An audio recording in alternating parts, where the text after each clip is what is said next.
welcome in, welcome friends to the newest edition of Seahawks What If, the most unique Seahawks preview show in the multiverse. I'm your host, Clinton Bonner. I am joined by my good buddies. I got Adam Emmerich and the protector of this multiverse, Mr. Phil Leidick. Boys, we're 3-1. We have the 50th anniversary celebration as the Bucs come to our town. It's Royal Blues versus Creamsicles. I'm fired up. Adam, how you doing, buddy? Hey, man, it's going to be a really fun game. Can't wait for this matchup. An exciting game last week. This is the first time I've got to talk about it since the game happened. And just when you thought it was safe to put away the heart medication after week 3, week 4, the Seahawks come back and give us kind of a difficult test there at the end against the Cardinals for like no reason. Are we going to have the same sort of thing against the Bucs here, Mr. Phil, as we talk about this crazy matchup with another good team? Could be. I will be more worried if it happens that way against the Bucs because they are known for comebacks this year. I don't know what everybody was worried about against the Cardinals. I think we just kind of waited for them to try to play a little bit. Oh, they're going to play too, so we'll just go ahead and finish this thing. I had a 0% doubt in that game that we were going to win. So maybe I just took it different than everybody else. Wow. But with this particular game, the Bucs definitely have been clutch this year until last week. So I'll be much more afeared if it's tight at the end. Very nice. We'll check out the previously with the protector in just a second so we could recap what that Bucs-Eagles games looked like from your perspective, Phil. A reminder out there to like and subscribe. It's super, super simple. YouTube.com/Seahawkers podcast. It helps a ton. Like the videos, subscribe, drop comments, hype the videos, share it with 1212s. Helps more than you realize, and we really do appreciate it. And look, Adam, you're sitting here with some old school Seahawks garb on your head. At least I got the royal blue on, but Mr. Phil understood the assignment. He got it knocked out of the park. He's got the easily throwback jersey on. So Mr. Phil, with your best, wearing your Tuesday best as you record this, why don't you take us into previously with the protector? What did you see in that near comeback by the Buccaneers versus the Super Bowl champion Philadelphia Eagles? It was a weird game. Lots of huge plays that made the difference. The defense bottled up really the Eagles quite a bit. You see 31 points, but some of that was a return. A lot of Jalen moving the sticks here and there, but they created no turnovers, and I think that killed them in spite of having an overall pretty effective defense. The tight ends wide open here and there, both the starter and backup as well. They made it pretty difficult for Barkley. Even the great Eagles offensive line was having a hard time with him. Winfield Jr., the safety, he's fantastic, so be concerned about him. The offense had a lot of yards, mostly big plays. Bucky Irving looks pretty good. We don't know if he's even going to play this game. The line wasn't helping him a lot, but he looked good, and he can catch the ball. He led them in receiving. Of course, a lot of that was one huge one. Abuka, he knows how to get open. He also knows how to make contested catches. The O-line was good against 4. Wirfs is still great, but the blitzes were a huge problem for Tampa. We don't blitz a lot, but Baker was, I said, good on the move. That was being kind. He was very up and down overall. In the pocket, he looked like garbage to me. I don't know if maybe it was just a bad game for him. I haven't watched all of his games. The special teams can be very good, other than busting on defense. I'm talking about on the scoring end. Their kicker is fantastic. He's one of the best in the game. Their kick returner, boy, he's dangerous. Number 19, watch out for him as well. Is there a quick addition you need to make before the theme, guys? Not for me, Mr. Phil. How about you, Adam? Oh, no, that was pretty good, because the one thing I wondered if you'd get to was Johnson, the returner, because he's a little terrifying. Yeah, he's a little terrifying. Like, I was saving it in the chamber to talk about during the game. Like, do not punt to that guy. So, Phil, you said it. He's number 19, so you might remember Keyshawn Johnson. Well, this is Cameron Johnson. Don't punt to him ever. Let's not let him touch it unless we're going to surround him. Yeah. He's so good. Don't let him touch the ball ever. It's really, really simple. Kick it out of bounds. It's fine. It's absolutely fine. He should not touch the ball once, man. So, but yeah, glad you saw that too, because it's tough. If you watch that and you're like, if you have eyes and a heart, you're like, every time he touches the ball, you're like, oh God, he might go. Yeah. Like every single time. He just moves different. Yep. Oh man, he is so quick and so fast to accelerate. Yeah. Don't punt. Do not punt to him.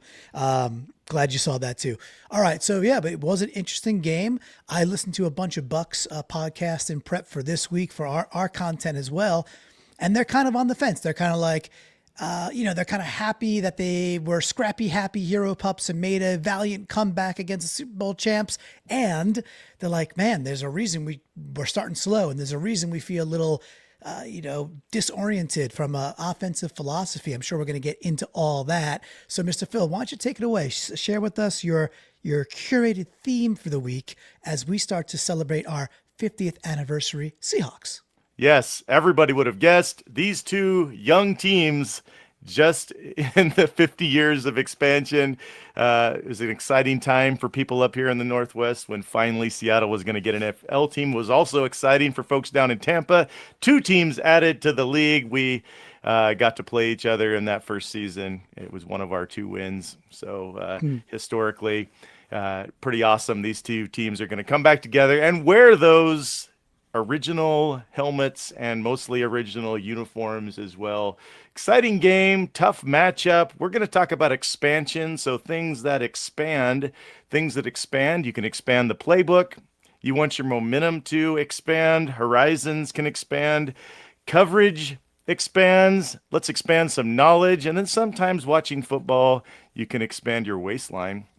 Let's see. We are on week number 5. And that means to me that Adam gets to select our first question. Where are we going to go, Mr. Adam? I need you to expand my horizons, Mr. Phil. Let's go. Let's expand the horizons. What if the Bucs are a benchmark team, Adam? For how high our Seahawks can expect to soar. Discuss whether this game is going to tell us about the limits of the 2025 season. Do you agree with that idea? It's out there quite a bit. I'm thinking that way a little bit, but are you, and why, Adam? I'm gonna go with a solid. I don't know. Okay. Because I'm not sure. Are the Bucs good? I think so. Are we sure that as a full team that they're good? Their 3 wins against Atlanta, against Houston, against the Jets. Which one of those teams is good? And they won all of them in the final minute. The first team in NFL history to win 3 games, the first 3 games of the season in the final minute. So that's a good point. Yeah, exactly. I think they're going to be in clutch. We're going to find out. It's interesting because I do feel like these two teams are closer. They came into the league together. They really didn't find their big success as franchises till post 2000. And in this season, they're kind of mirror images of each other.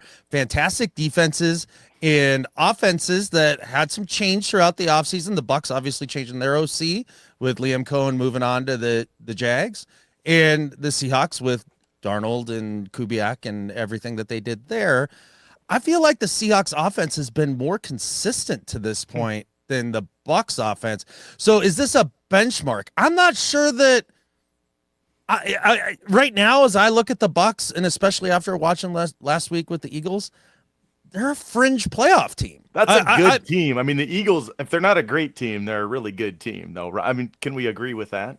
On the Eagles? Yes. For sure. Yeah, 100%. But, I mean, they still lost. And honestly, we're kind of getting it handed to them for the majority of the game. So I don't think that this is a benchmark to this point. As I sit and talk myself through it here, I think this is a pretty good team. And, I mean, one you could still easily lose to, no doubt. Yeah. So that's fair. I wanted to ask because I was curious if I was out there thinking that. How about you, Clinton? Do you think it's a benchmark game or just another game on the schedule? I think it's closer to a benchmark. I have a few reasons for that. First and foremost, they're very likely going to win their division, right? So, and I realize it's a pretty depressed division, but hey, so they're likely going to be a playoff team for sure, and they'll probably win. I mean, they're 3-1 already. They're probably going to win 10, 11 games, if not more, the Bucs. So, well, I mean, that's how it goes in the NFL, man. like they probably you just pencil in teams for 10 to 11 wins for without really going through this guy. I think that's a tall order, even in that division. You play New Orleans twice, Carolina twice. Yeah, you start to pencil in 10 wins for this team, who has a good quarterback. They have a They have if Bucky Irving's healthy, we're recording this Tuesday morning. We'll see how the MRI comes out. That's a big difference, by the way, guys. Sure. If it's Yeah. Rachaad White versus Bucky Irving is way more dynamic. And Rachaad White, to me, is like plotting Charbonnet, like Charbonnet at his worst. He's just fine. He's okay. He does other things kind of well, but he's definitely a jag, right? Bucky Irving is a pretty special talent back there. So we'll see about that. They have a pretty good defense. They've got Vita Vea. They still have Levante David, who, yes, he's certainly aging, but he didn't impress me that much. He was a little slow, and he was making some choices. His age was showing. I'm glad you said that, Phil, because I really like Levante David, but his age was definitely showing out there. Look, the Bucs. But let me circle it back and answer it. Like, I think the Bucs, why this is a bit of a benchmark. The Bucs defense is pretty good, and they're pretty good against the run. They've been pretty stout against the run. So how could it be benchmarky? Can we have a game at least like last game versus the Cardinals, which I think we could all agree was probably the best front four, kind of front four we've seen so far. Mm-hmm. We had the healthy Niners, so maybe they were better with Bosa, but whatever. Can we maintain K9, 70, 80 yards, maybe break through that? Benchmarky to me is going to be, can we beat a team that can put up points and still beat them the way we want to beat them? Which does not mean Sam Macdonald throwing the ball 45 times because he has to. And it's more like Sam throws 32 times in the game like this because it's a bit more high scoring. And we're getting plenty of play action and we're getting enough from the run game. That's kind of the benchmark I'd zone in on to be like, if we could do it versus the Bucs and that good front four, then I think we're just taking the next leap forward potentially, dudes. That's the benchmark I see. And this is one of the most consistent run defenses out there, period. I mean, it's been like since COVID lockdowns, since they've given up 100-yard rusher. It's I don't remember the exact amount of time, but it's been forever. So if we can run really well against this team, that certainly shows something. Now, as far as our defense, if Bucky's not playing, then it's hard to count this a benchmark. I get it. We got to pad it a little bit. We're not going to get an opponent like this for a while. So if we're going to learn something about a decent opponent, this is our best shot. So we're going to take off horizons being expanded, and we move over to Clinton, who gets to pick the next category. These are fun. All right. So I can't ignore this one. I talk about it almost every single podcast. I love momentum. Let's get the momentum. Yeah, you're the momentum guy. I am the momentum guy. Who's your favorite uncle, Clinton? Is it Uncle Mo? Because I think it's Uncle Mo. Uncle Mo. Yeah. Clinton, what if the Hawks can keep positive momentum building in some areas? Where is it most important for us to not begin to go backwards? Because things ebb and flow and go up and down, and that's what momentum does. It does the loop-de-doop, and it starts to slow. Where should we make sure we're not going backwards in our momentum right now, Clinton? I think this team, the Buccaneers, can be exposed over the middle of the field because they have slow linebackers in Levante David. Their other linebacker, I think it's Servassier Dennis. He's been bad. If just eye test, and then if you go listen into some of the Buccaneers pundits out there, he's giving up there's a lot of times where he's chasing a dude and he's 5 yards behind him, just like drag routes, things across the middle, mesh concepts.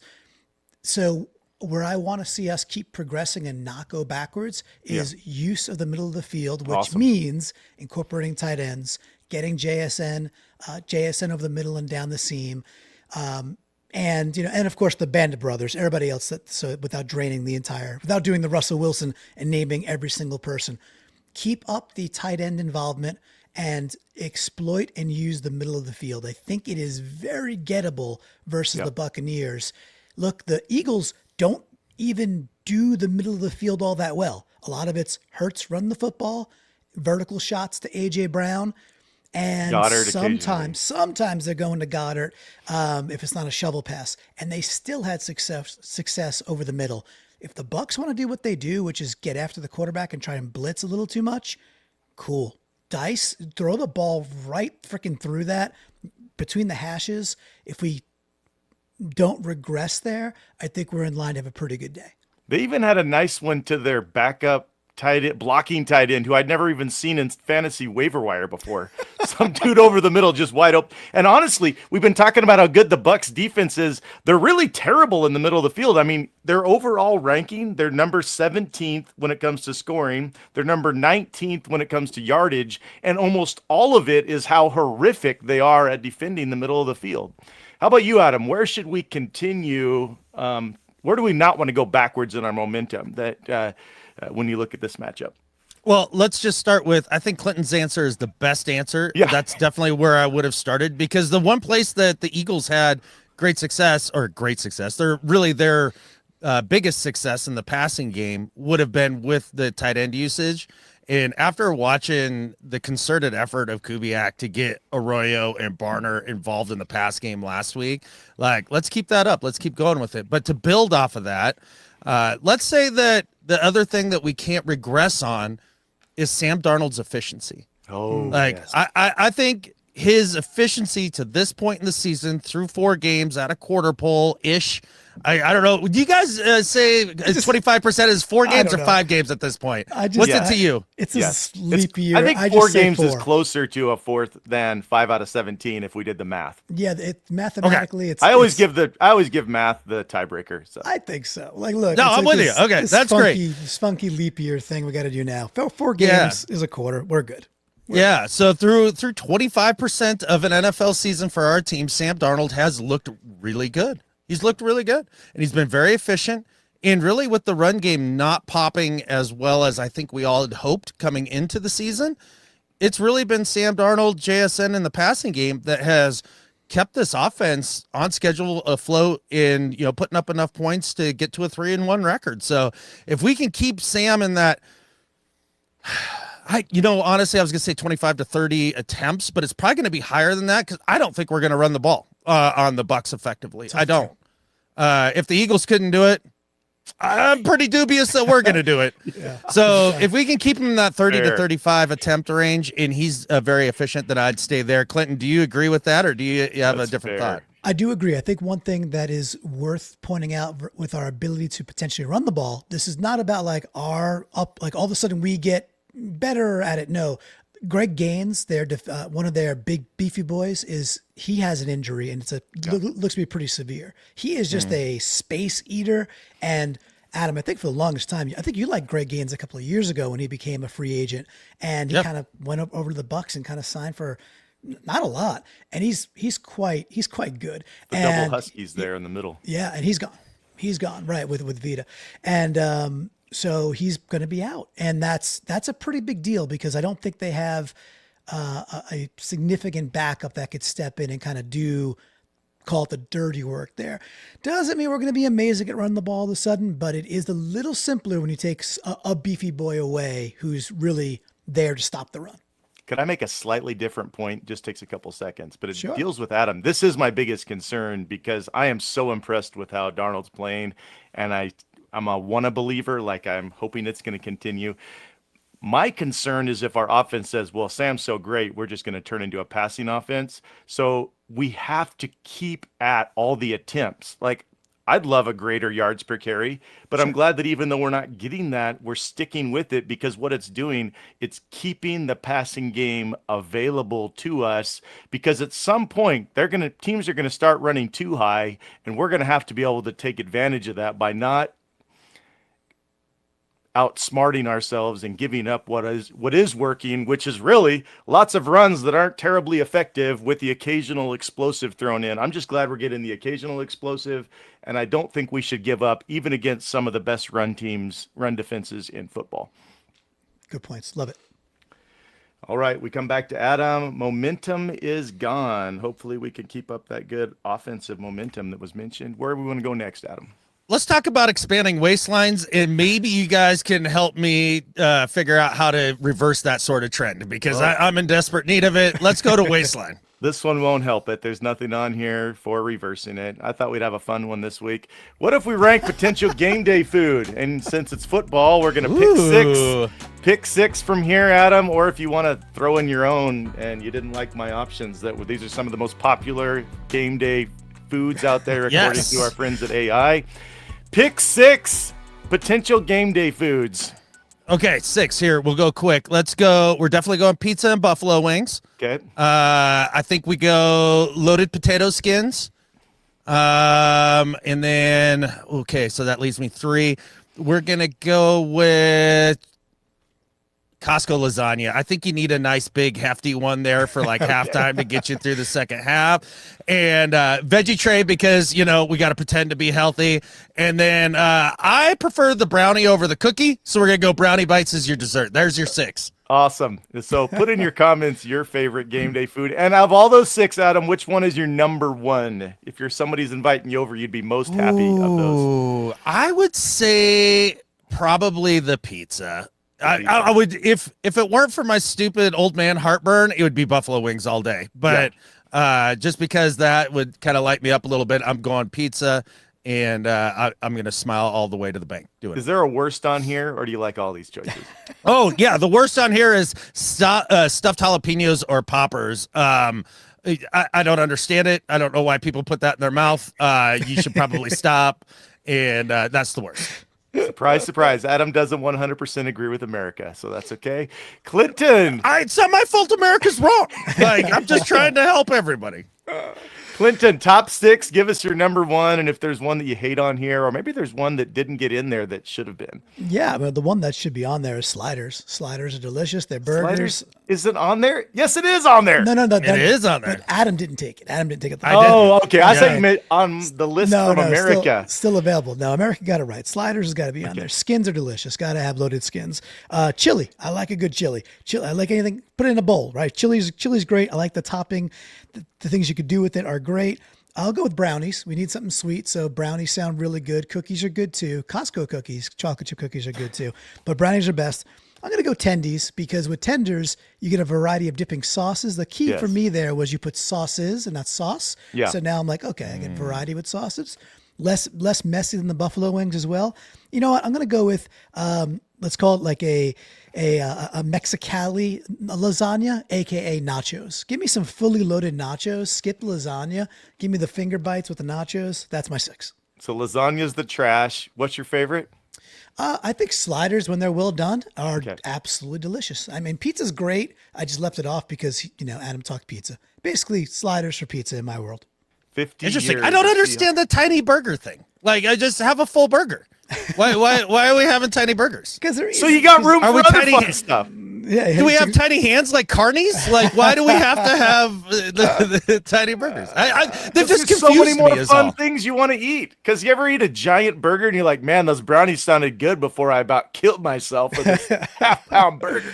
And you can That's get a the solid good, point. And you get Solid the good point. buns when you have the small sliders. You can get the Hawaiian buns. Oh, I didn't think about it in those terms because those Hawaiian buns are dope. Yeah, those are good.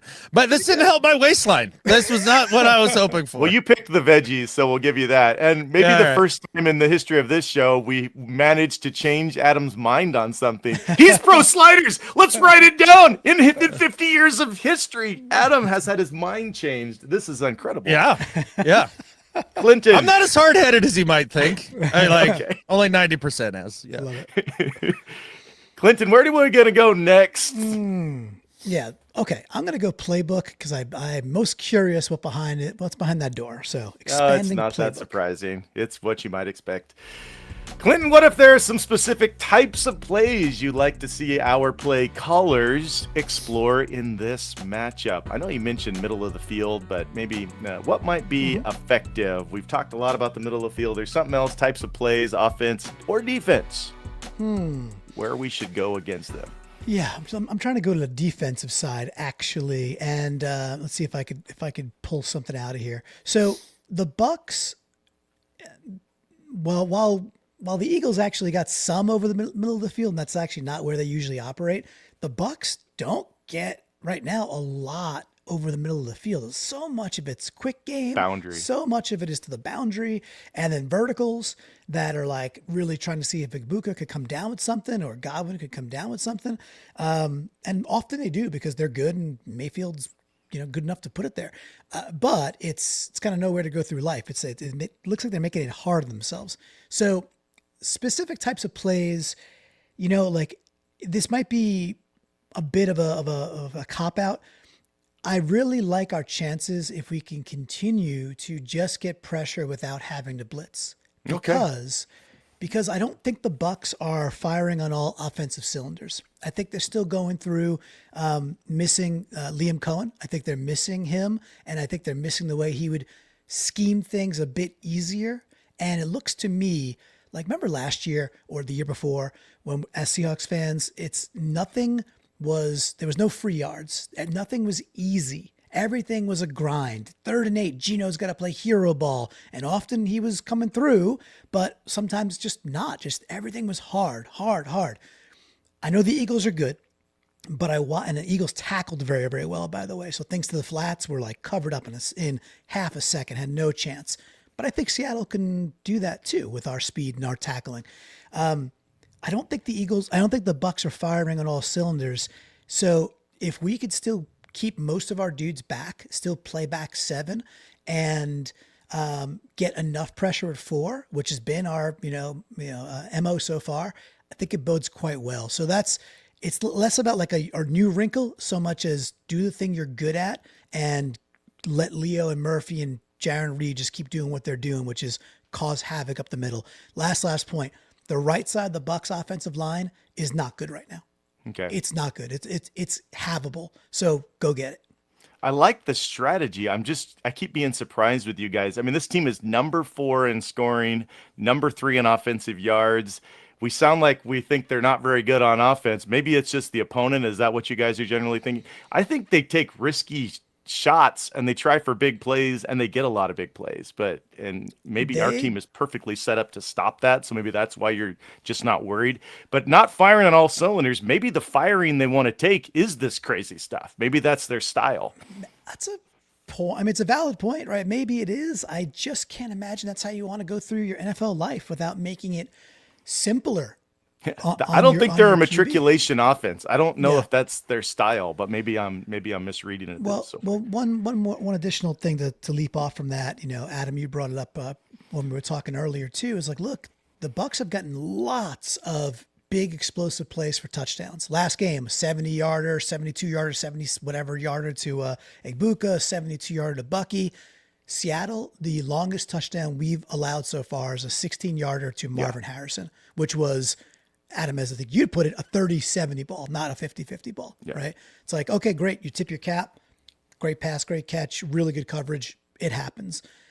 Okay, I don't know if the Bucs could live that way and get out of our stadium with a W. It just doesn't seem, it's too high variance for me. That's all. How about you, Adam? Specific types of plays you'd like to see our play callers explore, or just stick with what we do and you think it's going to work well?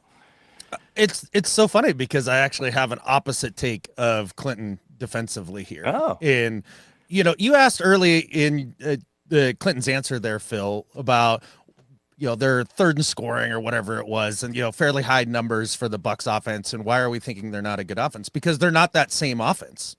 Like they've suffered key injuries. Yeah, that's true. That really does change the entire dynamics of this offense. If Bucky Irving doesn't play, that's massive because he's basically their canine. They operate very similarly. They're similarly type of talents.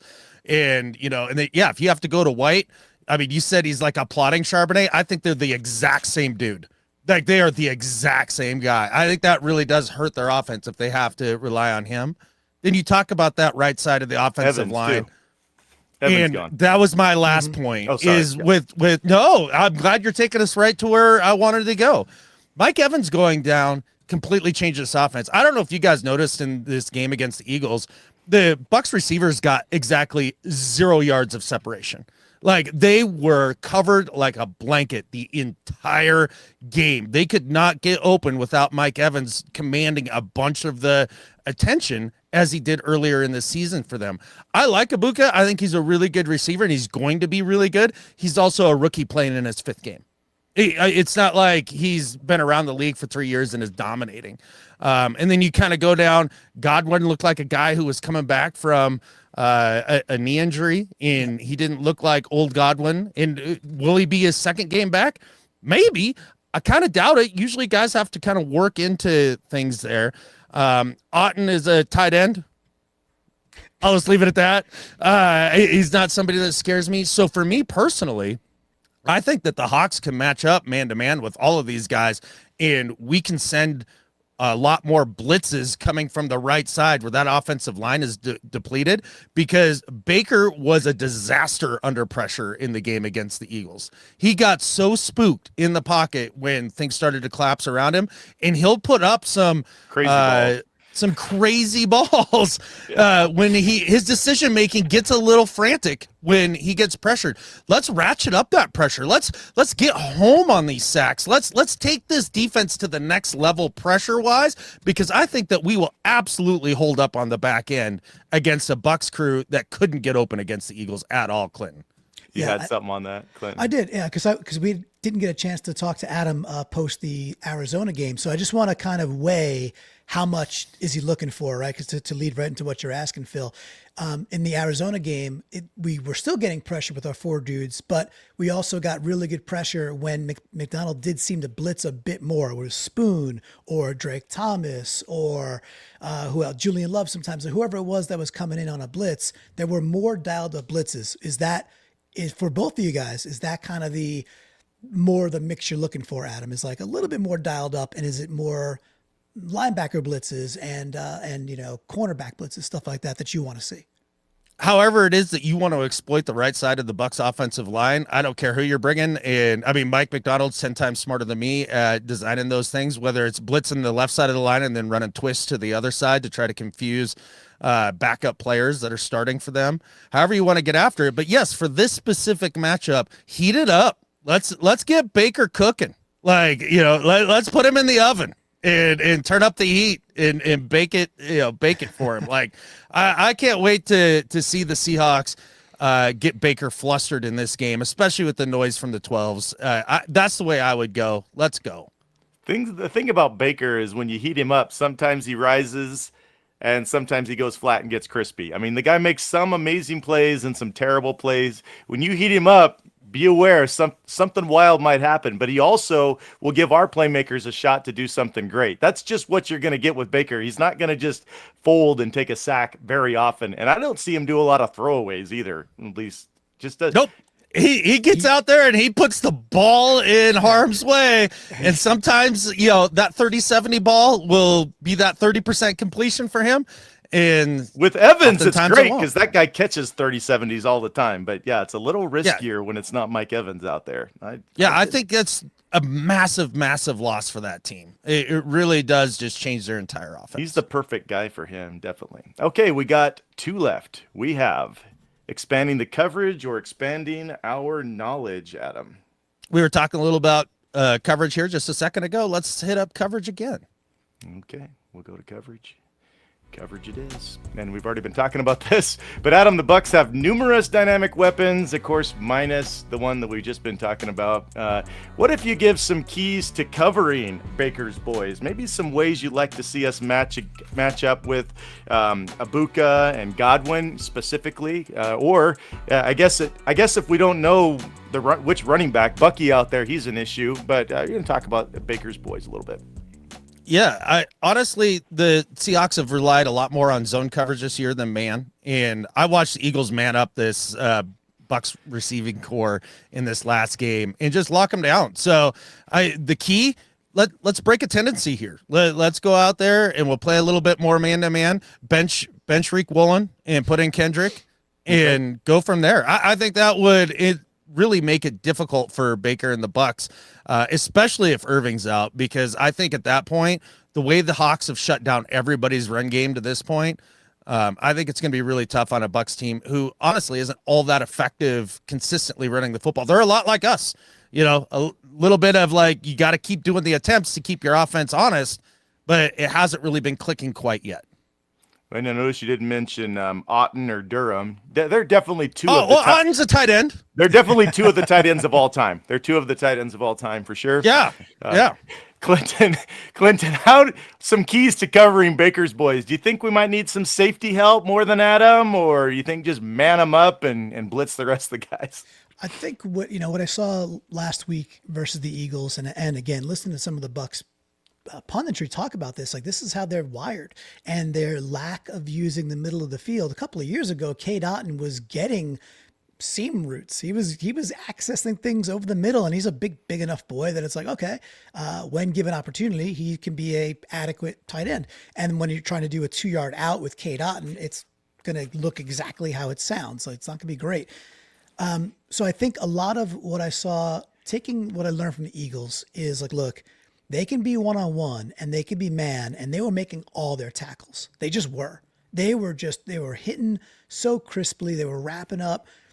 There was no very little yak. Yes, there was the 2 explosive plays we talked about earlier, which again, if you want to live that way and like live by that way, I don't think you're going to win a lot of games in the NFL. And the Eagles still won that game. They just tackled so soundly. Now, I actually think the Eagles are a better defensive unit and better defensive tackling team than we are. And I think we're quite good. So to your point, Phil, look, it's like, what do I want to see out there? I want to see the rallying to the ball, because they're going to go to the flats. They're going to dump the ball to the flats quite a bit. I just want to see like really good rallying to the football and not relying on a one-on-one tackles. We're good at it. I think we could do fine, but I don't want to rely on that. So, and by the way, I think Julian Love always does that really well. Well, I think Ernest Jones always does that really well, right? Kobe? I think, well, Kobe's quite good at coming down, getting down there, getting dirty, right? And then if you bring Imanwari back, one of the things I think he can do pretty effectively, even in his rookie year, is keep Reek off the field. Well, potentially. Oh, okay, because that would be an amazing thing. Yeah, it's interesting you bring up Reek though, and yet you're calling for man coverage. Like, Reek is better in man coverage. He's far worse. Kind of. Not good. kind of, not by really good stats, at right? man He's coverage, like one of the better man cover corners in the league the last 2 years. If you look at, But this year, it's still, I think metrics, because this year the mental awareness is even lower. Well, that's a problem, because and why is to take that forward a second? Why is that a problem? Because Phil, exactly what you said earlier, Baker ain't gonna quit. If Baker sees something downfield and it's like this back shoulder, bread box he's got to throw it in, he'll try it. And if he's trying that against Woolen, unfortunately, Adam, to your point, Woolen's awareness has not really been great, and he's not turning around in time, and he's taking extra PIs.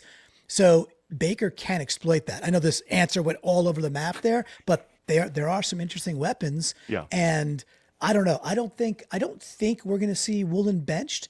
And I'm also interested to see how Mike Mack plays this. I don't really know. Phil, do you have a dog in that race? Do you have a feeling that we're going to do we see Kendrick? Do we see Woolen back out there? What do you think actually happens? I want Mike to do what he's been doing. I want him to mostly rush for, but be strategic, because I saw blitzes working pretty good against their offensive line. They got confused on that some.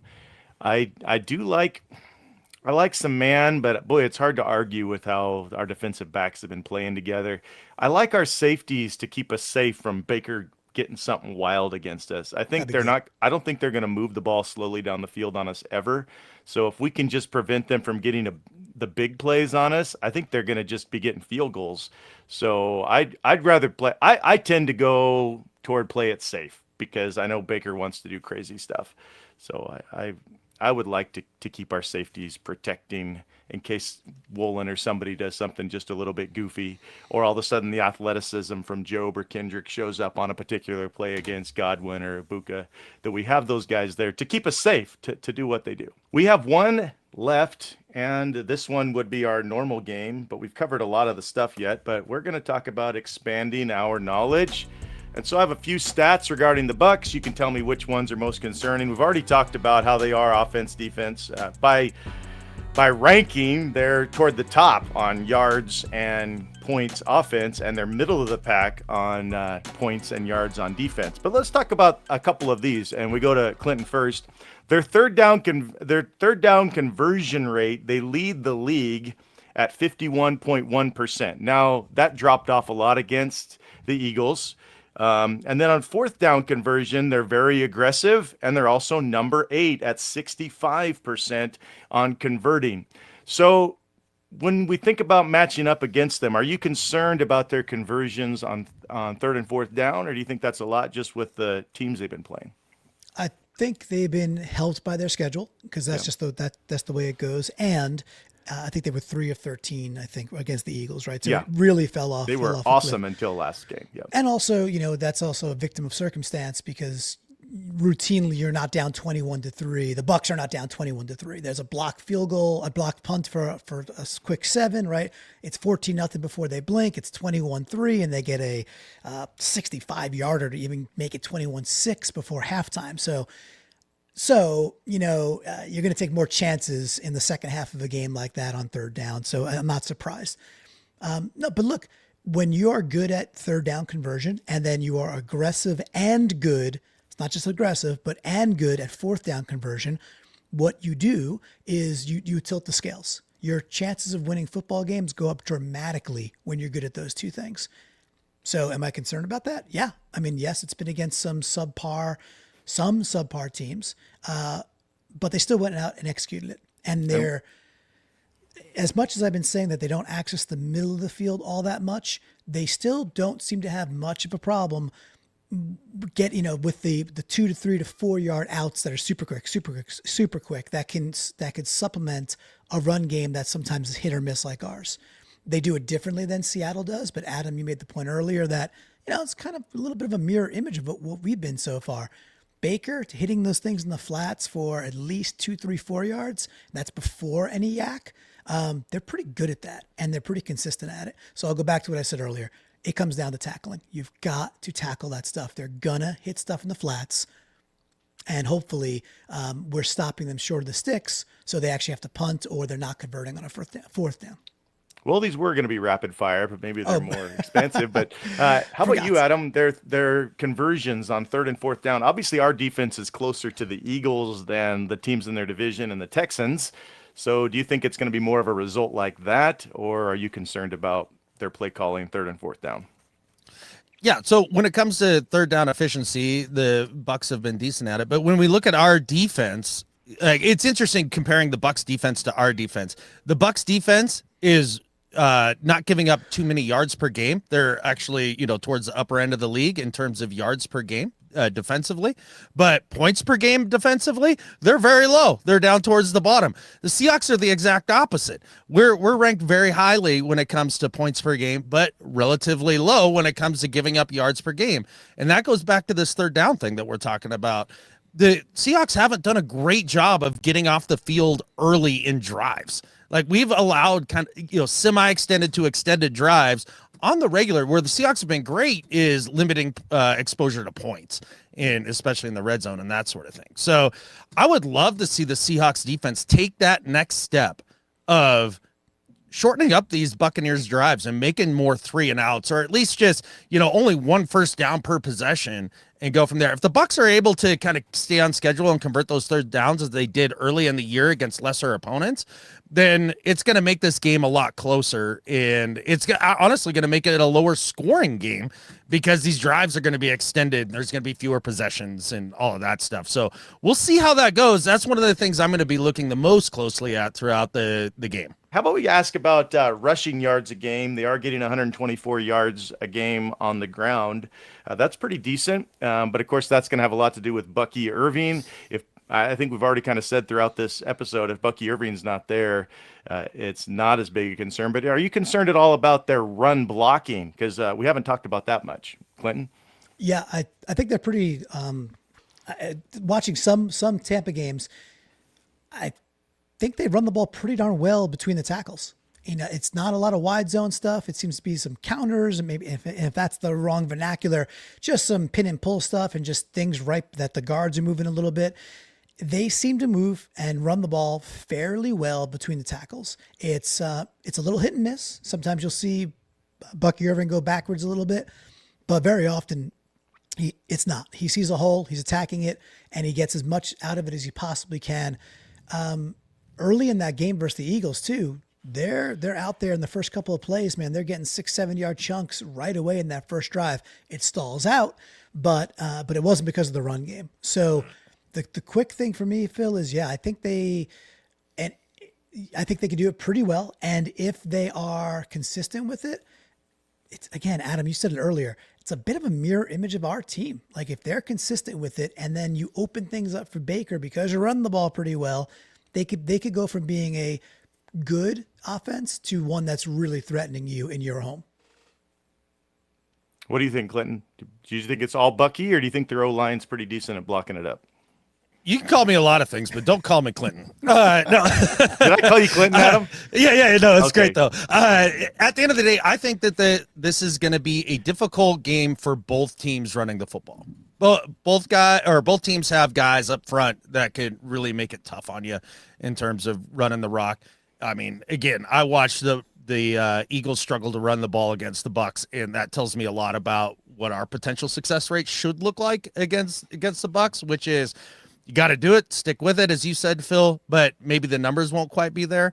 And I haven't seen a team yet come up against this Seahawks defense in this front four that has been able to really just shove it down our throat. So I think both of these teams are going to struggle in the run game. This is going to come down to a battle between the resurrected quarterbacks in who can be not the best, but the cleanest, who can have the cleanest game, because I really think, as cliche as it is, this is going to come down to turnovers. Yeah. And I really think that Sam Darnold has played clean football. He puts the ball at risk less than Baker does. And I think that there's more of an opportunity to speed up Baker's clock in this game with his receivers having a difficult time getting open. Quarterback fumbles might be one of the keys to this game for sure, if we can avoid those and get him on one.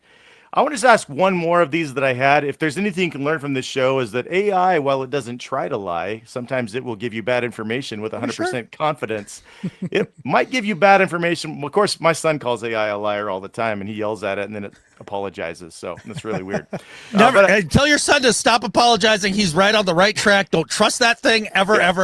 Yeah. It definitely tricked me on a couple of these when I cross-checked. But this one is correct, and this one I think is very prescient to our game. They've had clutch finishes. Where are you guys on that? They became the first team ever to win their first 3 games by a game-winning score in the final minute. Should we be concerned about this in this matchup, Clinton? No. Okay. That's it's high variance, and the coach turns back into a pumpkin at some point. And the exact opposite for us last week. We get the last second win.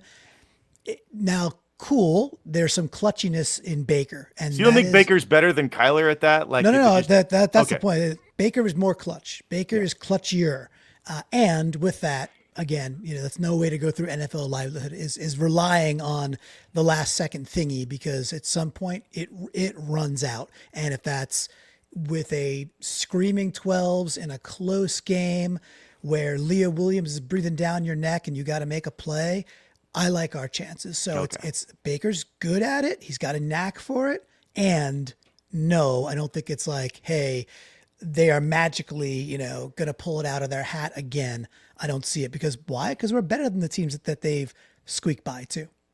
Okay. How about you, Adam? Are you at all concerned about the Baker clutchiness? I'm going to say that, yes, I think it's a concern, and not because of Baker's ability or inability, not to try to contradict Clinton, is just because it's going to be a one-score game.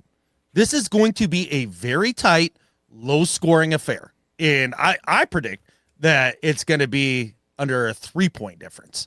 So the only reason to be concerned about it is it's going to come down to those last couple drives, and, it's an oblong ball. Goes funny places sometimes.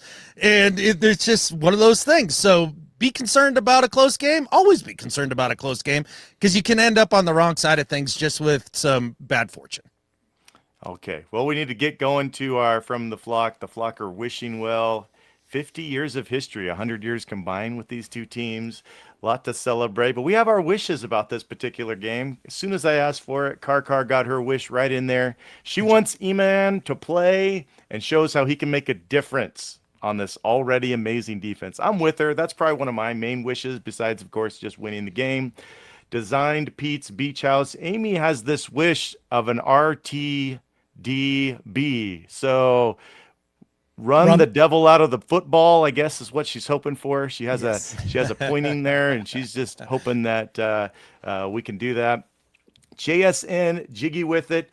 No, I skipped Josh. We can't skip Josh. Can't skip He's Josh. very prevalent to us. We love him.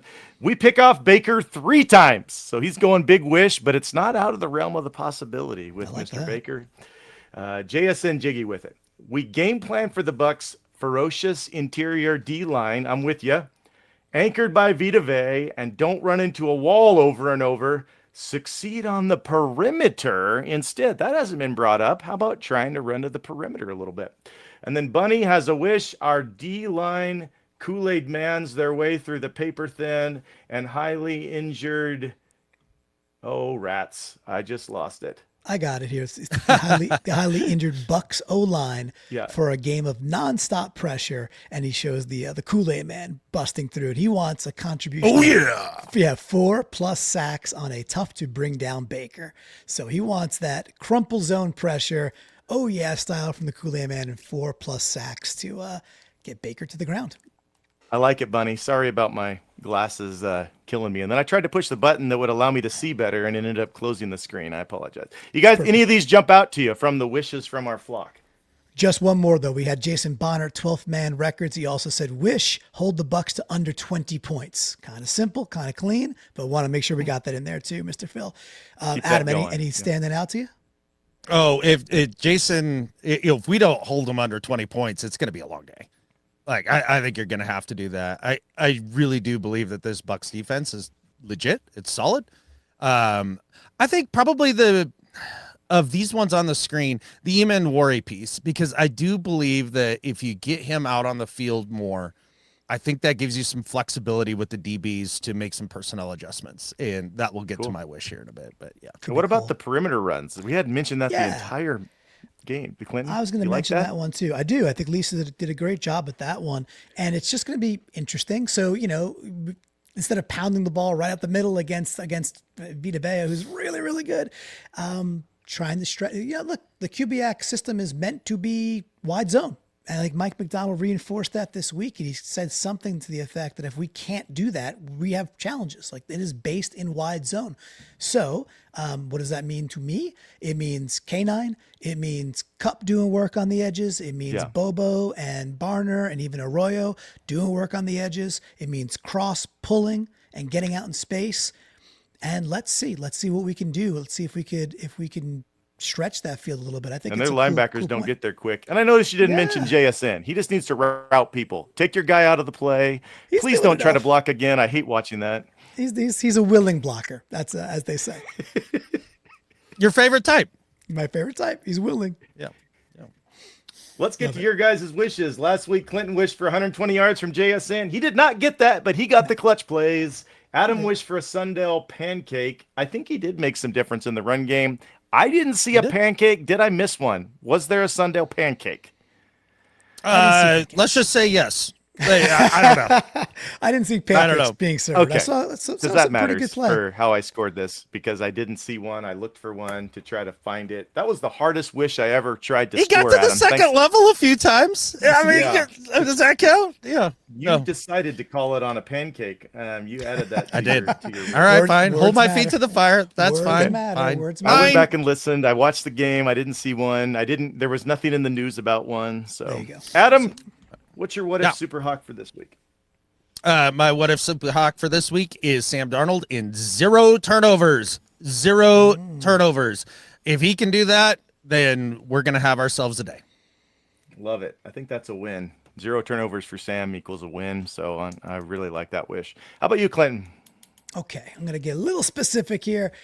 I think the Bucs can be had right up the middle against their offensive line. So between Graham Barton and then, because he's center at this point, and their right hand side, I don't think they're playing really good. I don't care who it comes from, Phil. I want a blitz sack, blitzing through the A gap. I don't care how it stunts, whatever it is, but you'll know it when you see it, right? When you see somebody screaming through the A gap, getting to Baker, getting him down.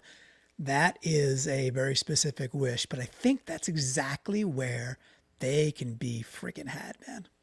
I like it. A-gap sack. I like Adams more because I think it means we win, but Clinton's is super fun. Okay, I gave it a tie because I gave Clinton the edge on total points. You guys both had the same differential. You both barely missed your wish, but the total points ended up being, as I mentioned at the start of the year, that would be the tiebreaker. So we're tied at 2-2. Adam, your score prediction for this matchup? Yes. 17-13 Hawks. Wow. This is gonna be another slobberknocker. If you think this is gonna be a high scoring game, then I don't understand. I don't get it. We have two offenses that are showing some inconsistency, and especially with the Bucs last week in showing what the loss of Mike Evans does to their offense. Potential Bucky Irving being out, offensive line in shambles to a degree on the right side, and a Seahawks offense that has moments of really good football and then quarters of just disappearing and being inconsistent like we saw going down the stretch against the Cardinals. And I think that that's going to show up again against a good Bucs defense. Both these defenses are excellent, and I see 17-13 in a defensive slobberknocker.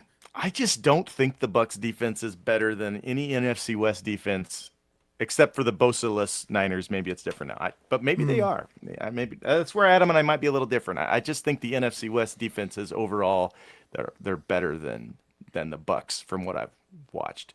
Clinton, how about you? He has 17-13. What's your score? Yeah, that 13 is ambitious, man. The Buccaneers have scored 25, 27, 23, 20. There's no order there.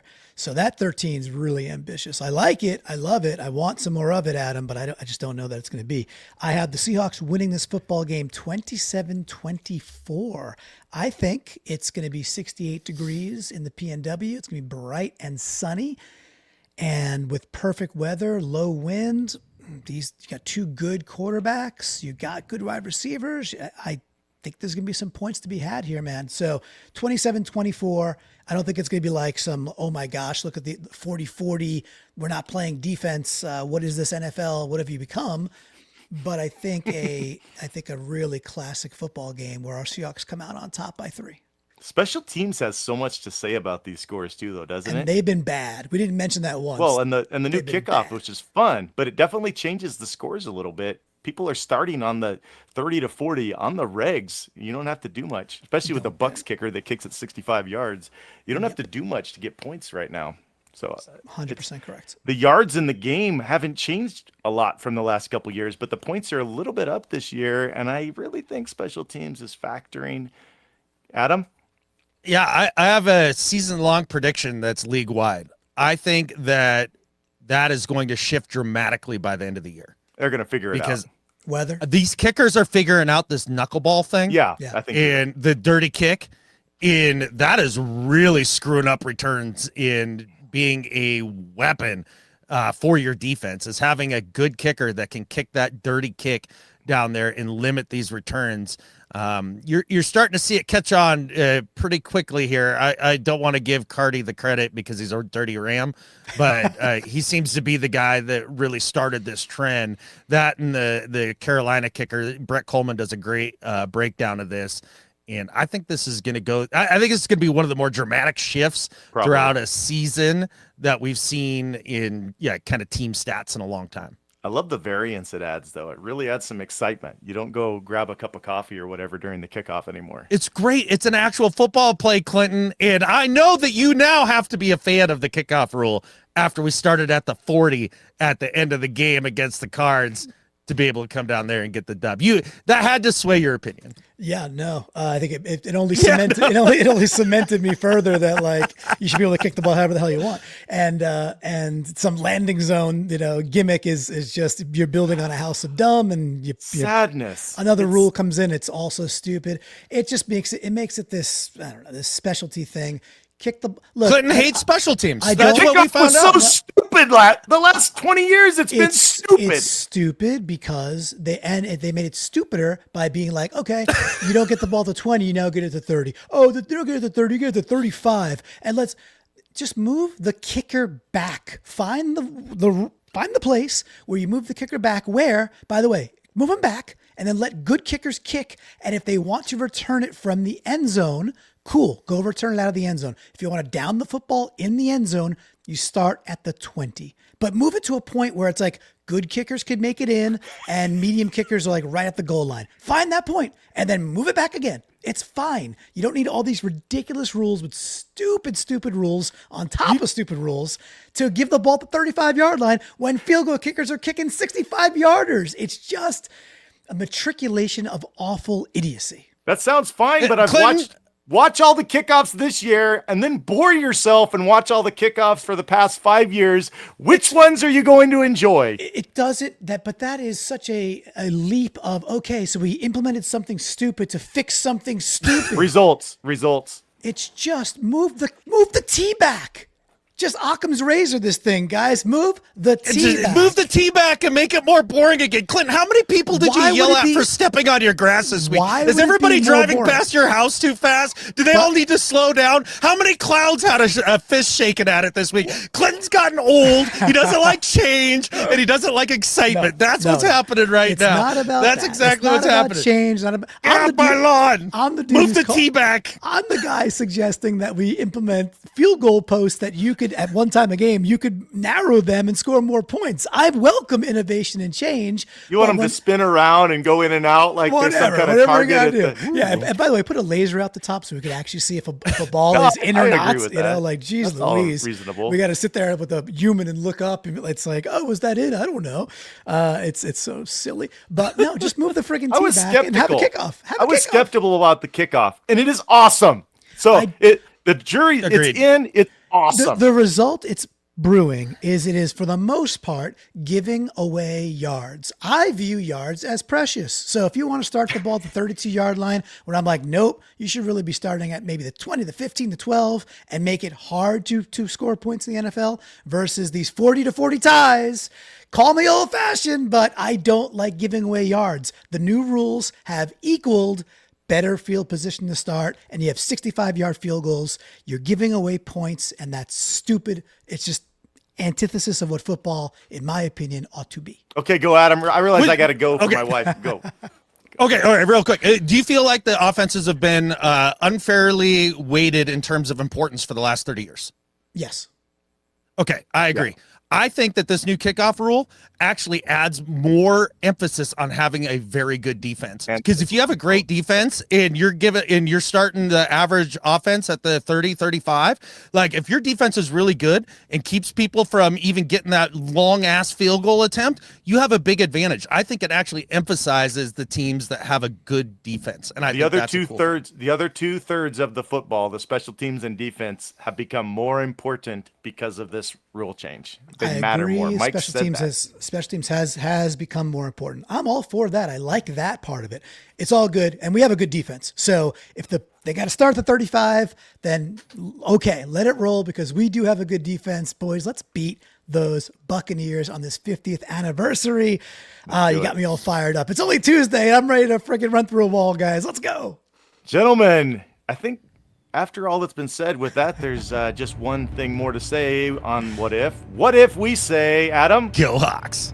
Go Hawks. Go 50 Hawks. years. Let's do it again. Big 5-0. I'm having me a creamsicle.